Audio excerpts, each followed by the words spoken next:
infos du jour. Tout à l'heure. Comme elles doivent l'être, de l'Europe orientale à la mer Rouge, du Proche-Orient à l'Afrique, en Indo-Pacifique, comme à la Réunion ces derniers jours.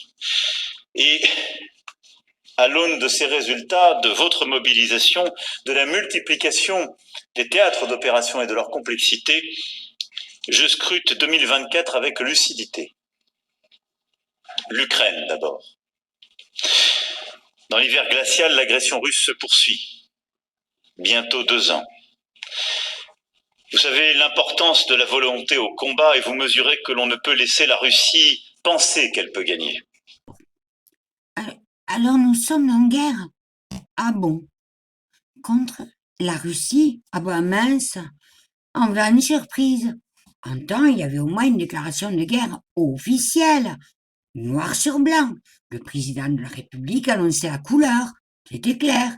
Par exemple, le 4 août 1914, Raymond Poincaré a fait placarder ceci dans toute la France. Eh non, nous ne sommes pas en guerre. Ce n'est pas parce que la France et d'autres pays d'Europe ou ailleurs dans le monde envoient des armes à l'Ukraine que nous sommes effectivement belligérants actifs, militairement parlant. Mais nous faisons de l'humanitaire.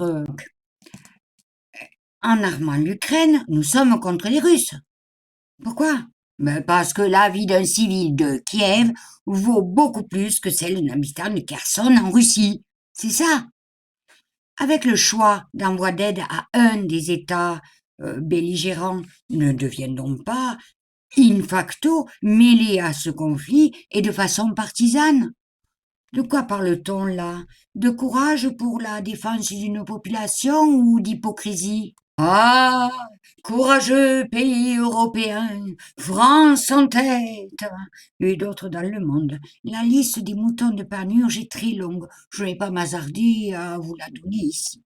Eh bien, ces pays suivent bêtement, aveuglément, les consignes et le diktat des États-Unis, les fameux gendarmes du monde. Pour les Américains, c'est peinard. Ils éclusent leur armement dans un pays bien loin de leur territoire, sans danger pour leur propre population. Et surtout, ils assuivissent leur animosité, leur rivalité légendaire envers la Russie. Les pays suiveurs, leurs marionnettes, leur permettent d'asseoir leur poids sur le monde, comme s'ils avaient besoin de ça. Quelques États vont courageusement à contre-courant quand même. Le monde entier n'est pas à la botte de Bill, il ne faut pas croire.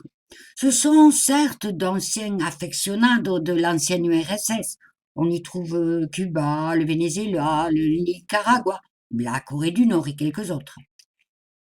Mais cette guerre mondiale, qui n'en est pas une, n'est-elle pas un danger pour la paix mondiale? Ne dit-on pas quand la corde est trop tendue, elles seront? Ce conflit hypocrite ne va-t-il pas menacer l'équilibre mondial déjà si précaire? Et que dire des exercices que l'OTAN prépare? Cette démonstration de force théâtrale, censée montrer à Poutine que la tentative d'escalade du conflit à l'OTAN serait une mauvaise idée, ne va-t-elle pas mettre le feu aux poudres? Qui cherche la merde? Les USA et leurs alliés veulent-ils la troisième guerre mondiale? Oh, ça m'en a tout l'air, malheureusement. Quel est votre avis à ce sujet?